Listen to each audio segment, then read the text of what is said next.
Maddie was silent for a while. It seemed like she was thinking hard on something. Så jag kan läsa gärna så jag måste helt gärna kepsen eller blåndet.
Quickly, grab a hold of that crate.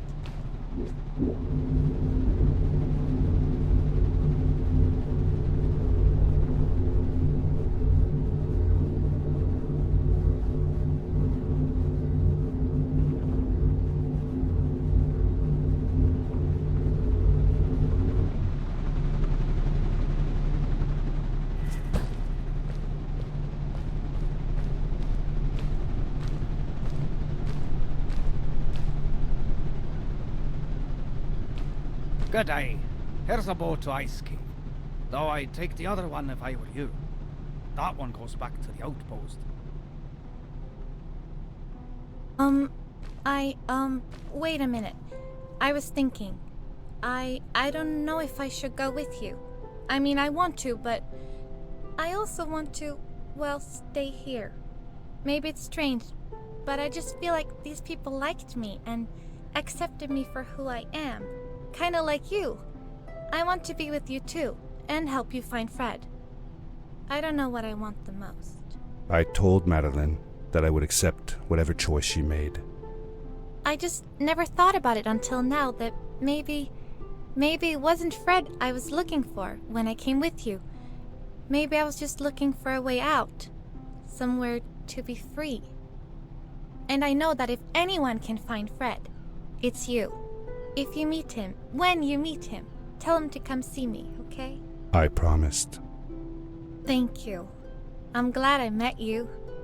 And it won't be the same without you around. Goodbye, friend.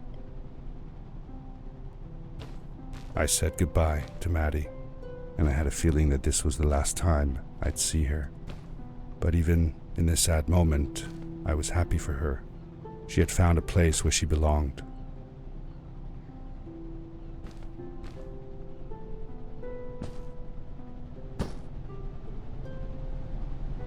There was a dampness in the air that reminded me of the hot summer nights back home.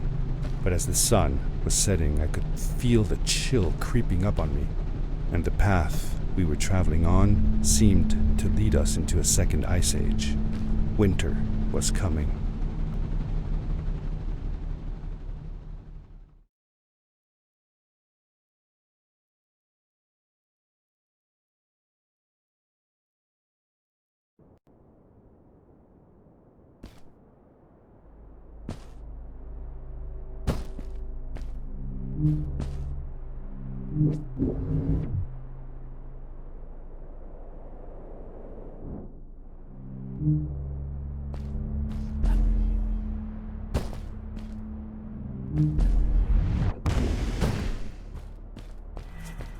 Into the caves again, and now it was just me, alone in these cold, barren halls of ice.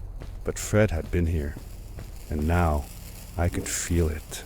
I was getting close. Something wasn't right. The grapple device's energy beam was somehow reflected off of the ice, and I couldn't get a grip. I had to look for areas where the ice was not so thick. This was going to be a challenge.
When I drained the crystal, I suddenly felt the earth starting to move beneath my feet, and my mind wandered back to how the strays might have used the crystals as a source of power to keep their cities afloat. I decided it was best to hurry back the way I came before this whole room came apart.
The crystals also reflected the grapple beam, but as they did, they seemed to recharge the grappling device.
I landed hard and felt the impact vibrate through my body. The suit had protected me, but it was in bad shape. The rocket boots were worst off. The crash had ruined the functionality completely. I knew that if I stayed here to fix them, I would probably freeze to death. I had no other choice than to press on.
How could Fred leave stuff behind everywhere?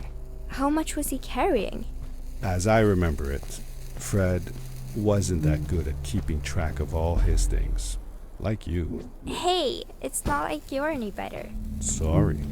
Anyway, Fred counted on losing a few things on each of his journeys. He always brought more stuff than he needed. For a paddling trip we had, he brought so many life jackets, we could barely fit ourselves in the canoes. Isn't it hard to lose track of a life jacket if you're wearing it? Good point. I guess he didn't really think of that.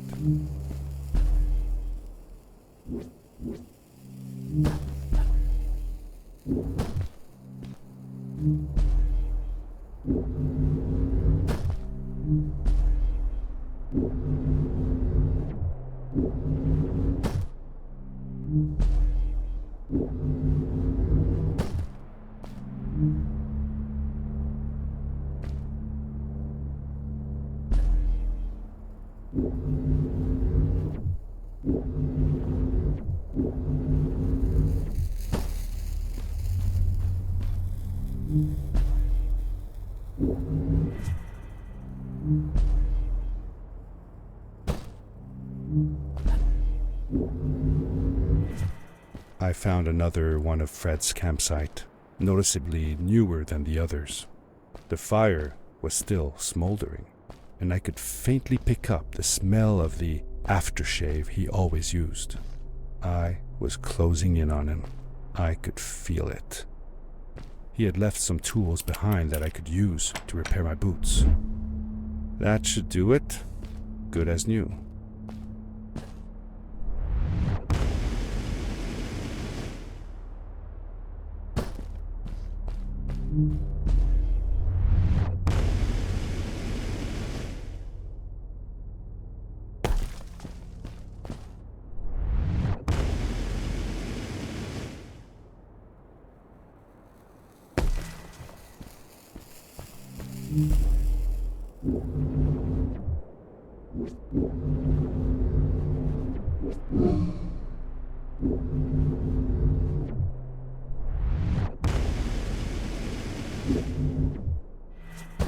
Buried beneath the ice, you could still see signs of what this place had once been.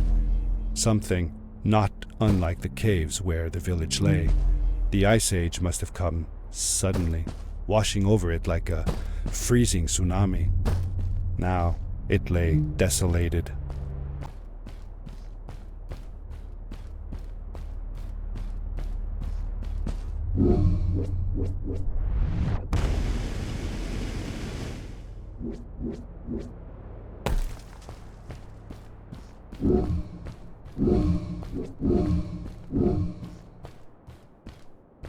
It was dark all around me, but there was a light at the end of the tunnel.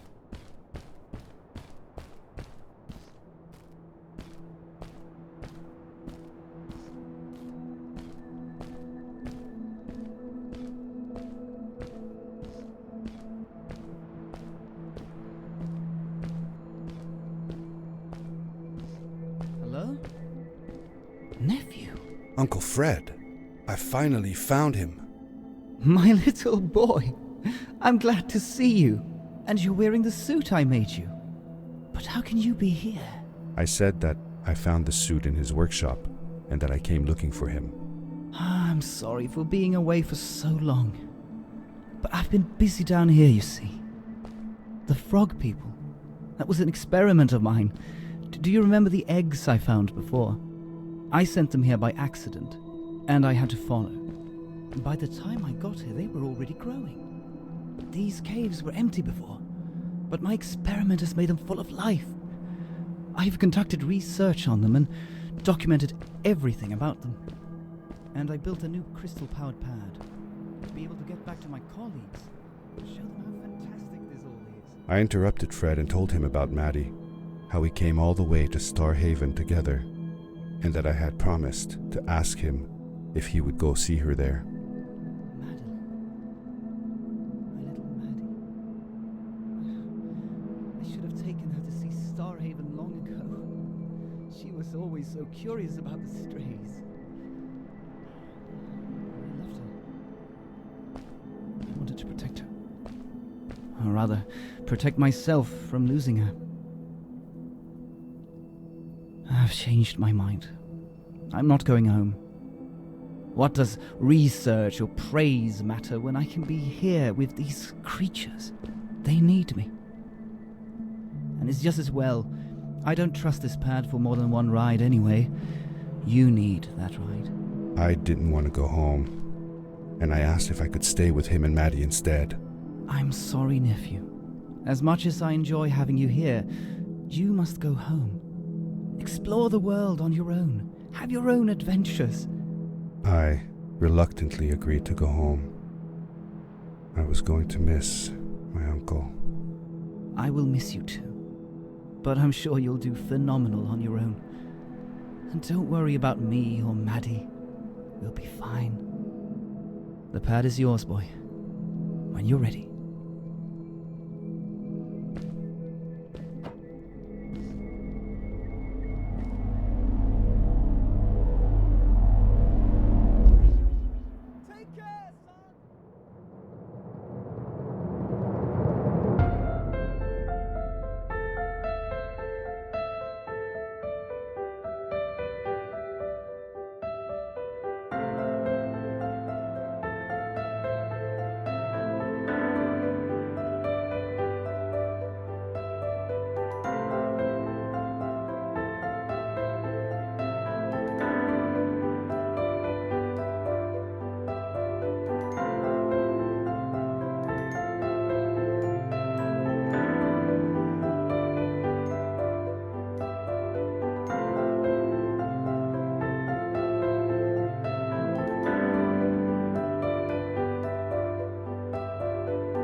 The end. Now, good night, sweetie. Wait, Dad. Does that mean Fred is still there? Who knows? That was the last time I saw him. Don't you miss him? I do, sometimes. But I don't worry about him, because I know that wherever he is, he's on his biggest adventure yet. Dear Fred, today I step into the lobby of your house for the last time. My daughter asked me to tell her about an adventure, and I came to think of you. Your house looks just like my mother and I left it years ago. After you'd gone, I was sure she was going to throw out all your stuff, but she just cleaned up. We made you a small memorial. For a while, I came here every day, just like I used to. Sometimes I could even faintly hear your voice, calling from the observatory, asking me to get you this tool or that. I never told my mother about that day. I don't think she would have believed me. Can I believe it? After all these years.